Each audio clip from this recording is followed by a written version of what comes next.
My mind can be my worst enemy. I was laying in bed last night and I'd fallen asleep and I kept waking up. And you know what I was thinking about? I was waking up because I could hear people in the hallway kind of coming in from a late night of partying. And you know what the first thing that my mind defaulted to? There being a fire in the hotel.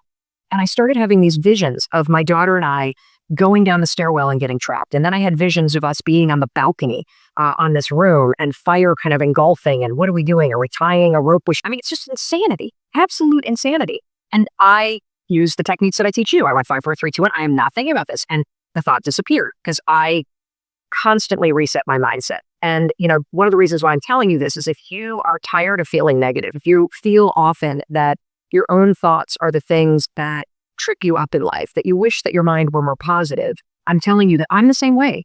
Just because I teach this stuff, just because I study this, just because I do what I do for a living, doesn't make me immune to what it means to be human. And what it means to be human is that your brain and your body want you to survive. Your brain and your body remember situations that scare the daylights out of you. Your brain and your body try to talk you out of anything that makes you feel risky. And your brain, given that it has been trained by situations in the past, and given that you allow it to worry all the time, you have a habit of doing it. If you're not careful and you're not deliberate, your brain will default to scary crap like mine was last night. That doesn't mean you're broken. It means that your brain is thinking something that's broken, and it's time for you to reset your mindset and pull it back. If you're somebody that suffers from anxiety, first of all, here's what you need to know. It's not a disease. Period. It's not a disease. So here's what you need to understand. Anxiety always begins with a worry. Always. It begins with a thought that is triggered by something. So if you suffer from anxiety, you wake up in the morning and your mind spins, you lay in bed at night and your mind spins, you walk into work and you feel anxious in your body. I want you to write down all the things that trigger you to feel anxious. Interestingly, another major trigger is being home or going home and that moment right before your partner walks in the door. If you feel anxious when your partner's about to walk in or you're about to walk into your own home, that is a major signal that you're in the wrong relationship, that there is something incredibly off and you either need to get into counseling, but that is one that we hear a lot about because you're walking into a situation that feels uncertain.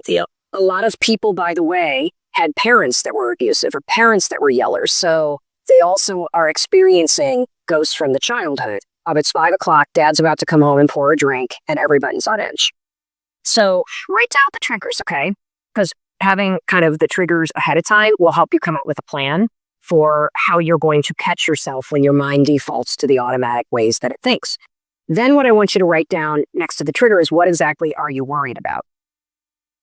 So having the trigger and then the what do I worry about? I worry that my boss is going to yell. I worry that my partner's going to yell. I worry that I'm going to get in trouble. I worry that, my friends are going to laugh at me. I worry that I'm going to be whatever it may be.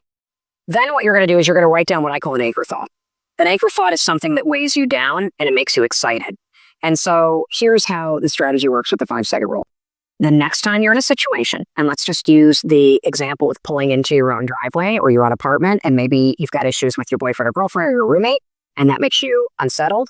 The second you pull in and you feel the trigger, you're going to go 5, 4, 3, 2, 1, because I want to interrupt your mind from going into kind of like, and then you're going to drop in the anchor thought of the last time that you and your roommate really got along well, or the last time that you stood up for yourself and it went fine.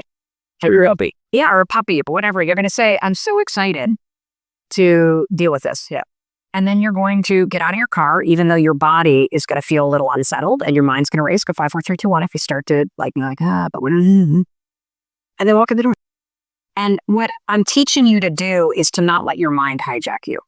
And it's very important because there's a very tight nexus between your habit of worrying and spiraling your thoughts and the way your body starts to amp up. And so we want to settle your mind so we don't agitate your body. You got it? Yeah. And so if you start to practice that over and over and over and over and over and over and over again, and for you 18-year-olds that are watching this, use this with the nerves that you have about what you're going to do with your life. Use this when you catch yourself worrying about college applications, because worrying about the applications won't get them done. Worrying about what your friends are doing won't make it happen. Worrying about what you're going to be doing when you're 25 or how you're going to make money, it's not going to help you make money right now. It's only going to make you miserable. So 5, 4, 3, 2, 1, kills that habit. That'll stabilize your body. And then go to a vision of you at the age of 25, driving a car that you think is cool and hanging out with a friend that's cool and saying to yourself, I'm so excited because I know I'm going to figure it out. Because you don't need to worry about that right now. and it becomes a habit that destroys your year this year. Just because you identify, and for me as a kid, for whatever reason, I have my own version of feeling invisible and feeling like I'm not good enough. And so my way of coping, both with my anxiety and being a survivor of sexual abuse and wanting love, which we all need, is I was like an overachiever. And so I'm the kind of person that's super busy and a go-getter because it got me attention. And if I was the one that was super busy and achieving, I not only got praise, but it also insulates you from other people not picking you because you're the one in a leadership role doing the picking. And so there's a part of me at the age of 51 that is realizing that, these feelings of feeling unworthy and this hyper drive to try to achieve, it's all coming from a place of feeling inadequate or like what I'm doing is not enough. And so that's 50, having the talk show, having a best-selling book, having the Audible originals, having the platform everywhere, having the impact, you still don't feel, being the most booked female speaker in the world, like, you still don't feel. It's stupid. It's annoying. And human beings are annoying. We are stuck with this wiring. Like, if you think about it, like all of the crap you believe is probably a hangover from age 0 to 10. That as adults, we walk around thinking the same stuff we thought as kids.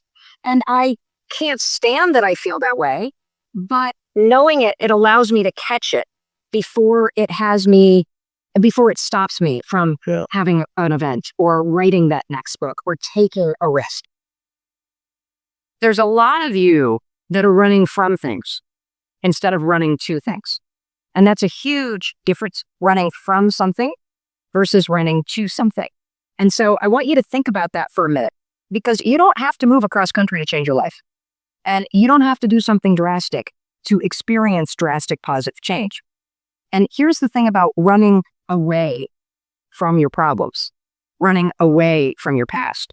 Have you ever noticed that when you run away, it tends to follow you? I used to have this problem in relationships. And the reason why I had this problem is because I was a very unhappy person. I didn't like myself truly as a person until probably 4 or 5 years ago. I spent, as sad as this is, I spent the first 46 years of my life really not liking myself, really feeling like I wasn't a good person, really questioning the sanity of people that were in love with me or that were friends of mine because I had such a low opinion of myself. And it didn't matter. I was guilty not of moving from one city to another, but I was guilty of moving from one person to another. That I would literally get in a relationship. I would be in a relationship for a year, and then I would start to feel that unsettled feeling. Because what happens after a year of being in a relationship? Well, you got to start working on it. It's no longer the thrill and the delight, and it's new, and you're dating. Now it's just you and the person in your life. There's nothing new about it. And so all your old crap starts to show up. And that's when you got to start to do the work. And so it was about the year or the year and a half mark in almost every single relationship that I would start getting that itchy feeling. And the reason why I was getting that itchy feeling is because my past was now there. This new relationship was no longer new. And so I was no longer distracted by it. And I was going to have to deal with myself in order to be happy. And so what did I do for years? Not even just years, decades, everybody. I'm not proud to admit this, but I would literally jump out of one relationship and into another new one because another new one would distract me from the fact that I was an unhappy person. True story.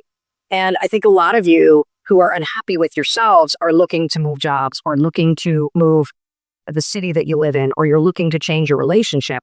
And the problem isn't where you live. The problem isn't your job. The problem isn't the person that you're with. The problem is how you feel about yourself.